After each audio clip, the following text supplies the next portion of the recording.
Welcome to the Situation Report. This is the show where we give you the information you need to navigate an ever-changing culture. My name is Jeremy Stalnecker, and I am happy to be with you today. As we've stated before, culture is always changing. And the only way that we can navigate that changing culture successfully is by having the very best information available to us. We're going to jump into a conversation today that requires good information. And in fact, I think because we have not always had the best information, there are many of us who don't realize that this is as big of a problem as it actually is. Culture changes, culture shifts, norms change, morality shifts. There are things changing around us all of the time, and there are impacts to those changes. What are the consequences of those changes? We talk about that often. One of the areas that we need to continue to discuss consequences for a changing culture is in the area of human sexuality. That's a very broad term.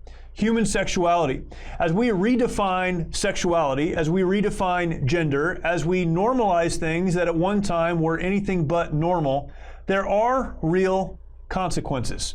Now, there is a group of people in this country that would say all of the consequences have an upside. All of the consequences are good. This is a good thing for us to do, but we have to understand there is a horrible downside to so many of these rearranging of norms. There is a global sex trafficking crisis in the United States. It's one that I don't like to think about as a parent. It's one that many of us like to ignore or relegate to an exception. But it is a real problem. It is a real crisis. I'm so grateful today to have a very special guest. Jaco Booyens is with us. And Jaco is the founder of Jaco Booyens Ministries, where he promotes morality and Christianity as it intersects with life, politics, and liberty in the United States and abroad. That's what we talk about. That's what he does. He's engaged in that every single day. He is the president and CEO of After Eden Pictures, which is a film production studio. And what we'll talk about today is this next aspect of his biography. He is the director of 8 Days, a film written to raise awareness about the sex trafficking industry. We're going to talk about that film. Please stick with me. The conversation about that film is right at the end, and I want you to get in on that. He has done so much work to combat this global sex trafficking crisis. I'm grateful to have him with me. Jaco, thank you so much. I know you're very busy. You're at Mercury One Studios, but thank you for taking a few minutes to talk to us. No, thank you. It's an honor to be on Situation Report. Appreciate all your work, really. Thanks for having me on. Yes, sir. Well, you have an incredible voice on a very, very difficult topic, but one that we have to know about. I was telling Michael, our producer, I've watched several of your interviews, and you are an incredible communicator. You raise awareness of such an important issue, but man, they're not interviews that make you feel good because This is such an important very difficult topic. Can you start off by just giving us kind of your experience personally with this? Your family has endured this, and I think this is what pushed you to get involved in this. Just talk about your background a little bit. Yeah, for us in 1994, my sister was trafficked, Yolanda, and really her story is really her story to tell in the detail, but I want to encourage people to check out her book, Keeping Secrets. But she was trafficked in 1994, which really then kind of threw the family into first just learning about what is sex trafficking and what is child sexual exploitation. There was no frame of reference for that, and nor was there a social conversation, in the world.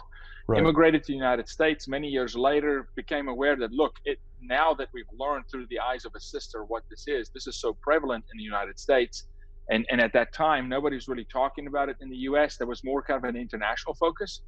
And for us, it was, this is a domestic issue and it's a serious issue, which then led to just decades worth of work in the U.S. Combating this on a daily basis. And the net result of all of this is we are the #1 nation on earth commercializing sex with children. That's a bitter pill to swallow. That's not something the U.S. should lead on, right? We want to lead on other things. We do not want to lead on child sexual exploitation. Right. But for us, we walk it all the way back and we go to the root because, my biblical roots and my foundation is in my faith. And it says, go to the root. And so goes the root, then you can measure the fruit. And so we have to go back to why. How did we get here? Because it doesn't just happen. It's policy, it's mindset, it's giving the pinky and losing the arm over a period of time. But we have to understand that there's no question that our children are under attack in this country.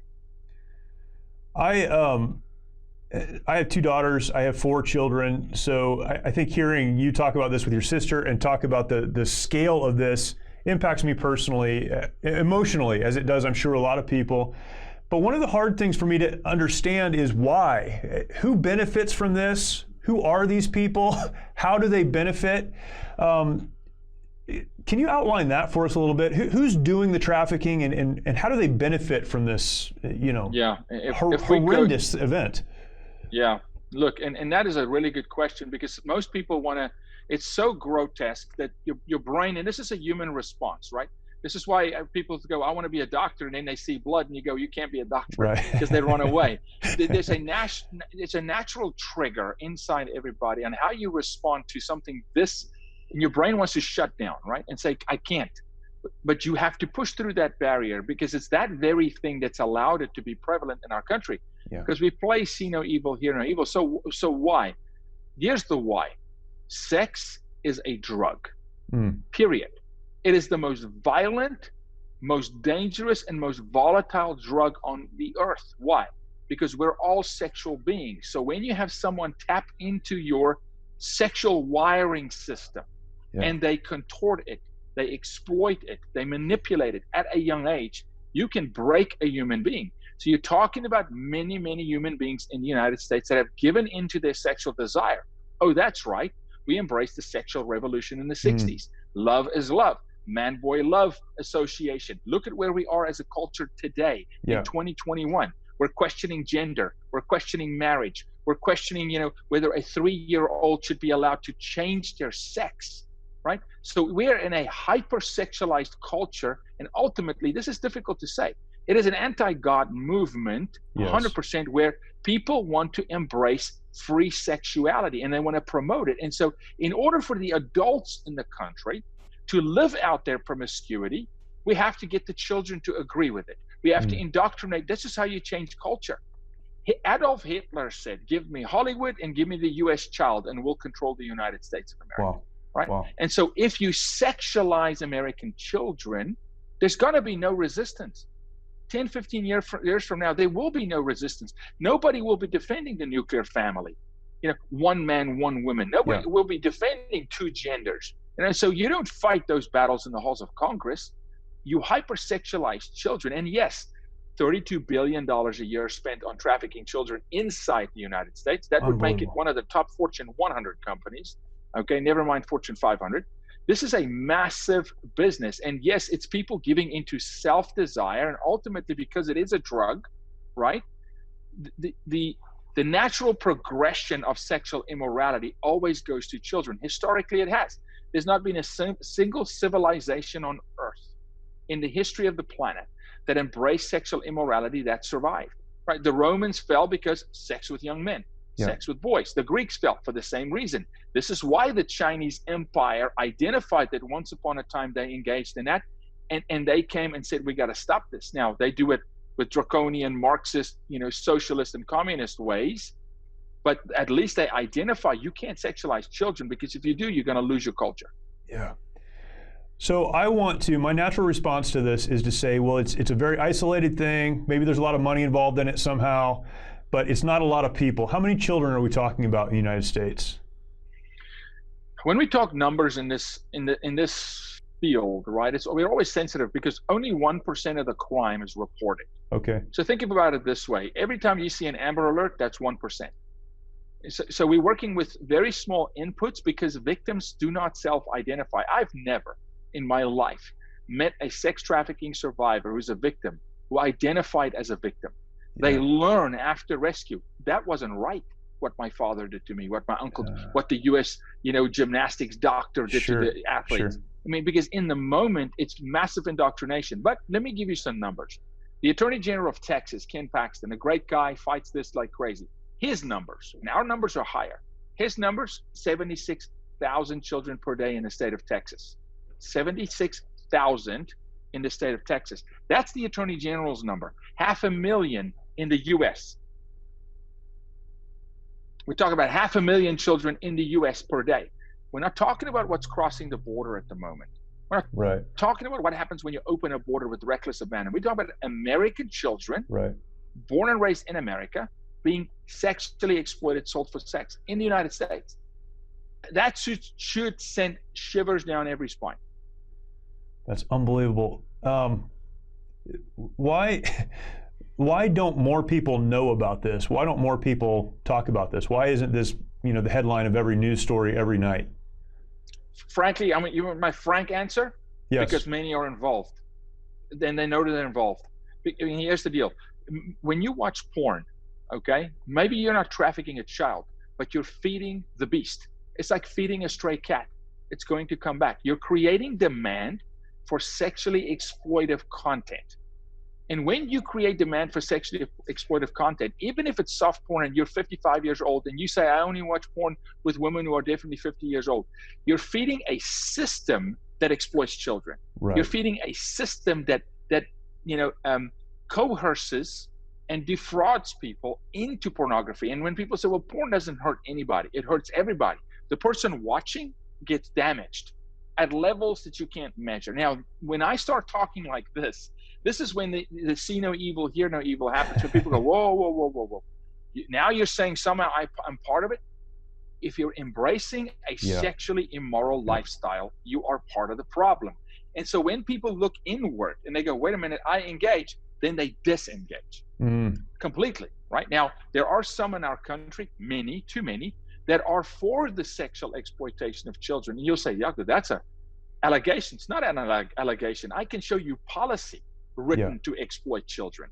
I can show you proactive measures to have some of these movements give access to, teaching kids how to give consent, lowering the age of consent, undermining statutory rape, anti-sex trafficking laws in certain states, by lowering the age of consent, by writing crazy laws like State Bill 145 in California, written by Gavin Newsom, that creates a 10-year gap to where a judge can decide whether it was consensual or not, even if the child was 15, as long as the guy was 24. Right. So I can then say they are for the exploitation of children proactively because I'm measuring their fruit. I wanted to take a minute to let our audience know about the work that we do through an incredible veterans nonprofit called the Mighty Oaks Foundation. Many of our nation's warriors struggle with the hardships of military service and reintegration back into civilian life. Often they leave broken homes in their aftermath and comprise one of the most at-risk groups for suicide, with over 20 veterans who take their lives every single day. Mighty Oaks tackles this critical issue with our faith-based, peer-to-peer resiliency and recovery programs offered at no cost to our honored servicemen and women at beautiful ranches across the United States. Mighty Oaks has one of the highest success rates of any program available anywhere. Visit mightyoaksprograms.org to learn more about how you can make a direct impact in the lives of our servicemen and women to help them find a new life purpose through hope in Christ. Again, that's mightyoaksprograms.org. Witnessing the transformation that these men and women go through is absolutely incredible. There are no words to describe seeing warriors restored to the lives they were created to live, changing their legacies for eternity. Your support is needed now more than ever and will ensure that our programs are here for our warriors who are in desperate need. Again, the website is mightyoaksprograms.org. A lot of questions I could follow up with, but as a parent, what are the warning signs for parents? What do we need to be watching out for? How do we protect our own children? If you want to protect your own child, then start having the conversation with your child. And do not abdicate this conversation of sex to a book, because you can't trust them, or to the school system. You do not want comprehensive sex ed in your school because it sounds good. It's like flower language. Comprehensive sex ed. The only thing comprehensive about it is they're going to tell your child that they should engage with sex with anybody. They should be confused about their gender. They should shift and experiment at age 10. We now have comprehensive sex ed in kindergarten, 5-year-olds being taught about masturbation. 5. The average age of porn entry in our country are boys age 8. Think about that. That mind is not ready. Yeah. So now you got a highly compromised young person, and it's going to have so many effects in culture. It's not like it's just sex. When you have a compromised human being like that, that's exploited, that were exploited, that engages in sexual conversation with a teacher or an adult online, because remember, if a teacher speaks to a child about sex at age 10, The child is not going to have an alarm bell go off if a stranger talks to the child who's an adult about sex. Right. It's normalized. So parents have to engage and take the family back. Fathers, you can't be a dad. I always say it takes 30 seconds to become a dad, right? Not to be graphic. It takes a lot of work to be a father. Right. And that means you engage. You engage in your child's life. You ask questions. You know, the number one way boys are being trafficked at the moment is on PlayStation and Xbox. So dads, if your son plays those games, you go play them. You go into the chat room. Just listen. Listen to who's talking. Teach your son. Hey, some of the guys out here will ask you these types of questions. We need to raise what we call the situational awareness, the risk profile of every child. And how do we do that? Fathers and mothers engaging in real conversation, saying, there's a wolf out there. He could look this, and this way. He may engage you in these ways. And if he does, this is what it means. Don't engage. Because the predator is a bully. And a bully wants a soft target. And if your child's risk profile is elevated, the bully will move on from your child. That's just a fact. Yeah. So some might say this is about promiscuity, it's about pornography, it's about a lot of these things, but it's not really that bad. Can you describe a little bit, not in great detail, but the life of a child who's being trafficked? And then, how does that end for them? What's the off-ramp for a child who's been pulled into this? Average life expectancy for a child that's trafficked is 7 years. Okay, 7 years. Now take that number and then you parlay it with the number we got last year, that we had the highest teen suicide rate in the world's history in America. Okay, and then you go take the number of the children who do leave notes for their suicide. Over 80% of them write that they can no longer live being sexually exploited. There's 80%. A direct 80% of those who write notes, and not all the kids write notes, but there's a direct correlation. Now, a child who's being trafficked, here's some forms, sure, could be kidnapped, and that's only 2% of the situation is kidnappings in the United States. So forget about the white van that snatch and grab, Liam Neeson and Taken. That's a complete misrepresentation. Right. Okay. What is the most prevalent way of trafficking children in the U.S. today? It's familial, meaning not necessarily a parent, but it's a trusted figure. It's someone who injected themselves into a community, earned the trust of the child in whatever form, a familiar face. The old story about the ice cream man. Well, now it's the soccer coach. It's Boy Scouts of America, 83,000 lawsuits. Okay, so they earned the trust of the child to some level to get proximity. It's all about proximity. It's all about access. Well, what did the internet do for us? What did TikTok and Facebook and Instagram do for us? It gave the predator proximity to your child while they're sitting at the dinner table. They're engaging with somebody. And it used to be a case where the 40-year-old guy would pretend to be a 14-year-old boy. They don't do that anymore. They come out right away. I'm 40, you're beautiful. They profile the child. They'll speak in a way that they know the child needs some sort of affirmation. Father figure is not there. My sister didn't have a dad in her life. Okay. As amazing as my mom is, she can't be a dad. Sure. She can't be a father. And a father cannot be a mother. Okay. Right. No matter what they want to tell society. Right. And so we now have to understand, yes, it's kidnapping. Yes, it's runaways. Okay. In the child homeless population, those children are very vulnerable. The destitute, the financially downtrodden, particularly in the Black community, right? But most prevalent today is familial. And unfortunately, so many of our cases are parents. Our most recent case was a family member. This is 2 weeks ago. We just helped place a young woman in a safe house this morning, okay? And it is a family member that is trafficking that child. Parents trafficking children. There's not a single job description we've not been involved with arresting. Sitting state U.S. senator, janitor, police chief, fire chief, principal, soccer coach, because it's sex. It doesn't profile the job description. And do you know who the buyers are predominantly in the U.S.? Here's a general profile of the buyer, what we call the John, right? And I don't like that term because I've got friends called John that are good guys, but the buyer, okay? Yep. It's a father of two that makes north of $100,000 a year. That's the buyer. Unbelievable. The one paying for sex.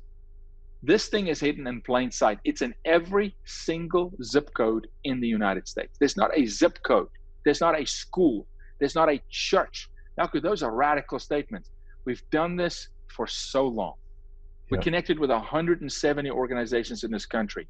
These are the facts. It's in your community, no question. And it's hidden in plain sight. Now you need to go and get educated and raise the profile, raise your risk profile, raise your situational awareness profile to see things that you don't see today, but it's in front of your face. Yeah. It just is. And so then we say, see something, say something, and talk to your children so that they have an awareness level, right? And they can talk to their children's friends. And then if you engage in things like porn, understand that it's part of the problem. So disengage, get help. Man, there's just so many questions I want to ask. I think raising your situational awareness, understanding more about this, learning more about this, and I know you don't have unlimited time. So let's point to your movie. Can you talk about 8 Days, why you produced and directed, I think wrote that, and what you hope to gain from that, where people can find it? Yeah, thank you. My wife is an amazing, award-winning nominated screenplay writer, so Philippa wrote it. But that film, 8 Days, depicts a series of actual events based on real stories. And the reason we made a film and not a documentary is teenagers don't watch documentaries. And anybody that watches the movie 8 Days, I promise you, at the end of that film, they're going to sit their family down and go, wait a minute. This is too close to home. This could be our family.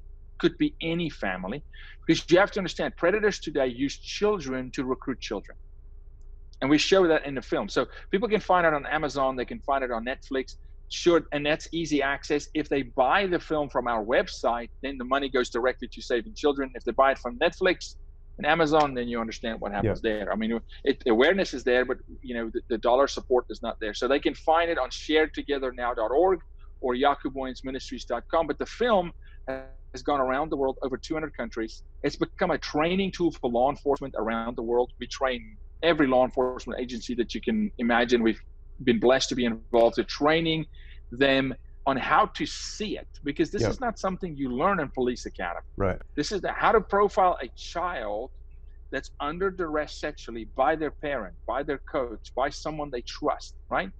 Very, very difficult to spot. And so if people watch the film, it's an eye-opener.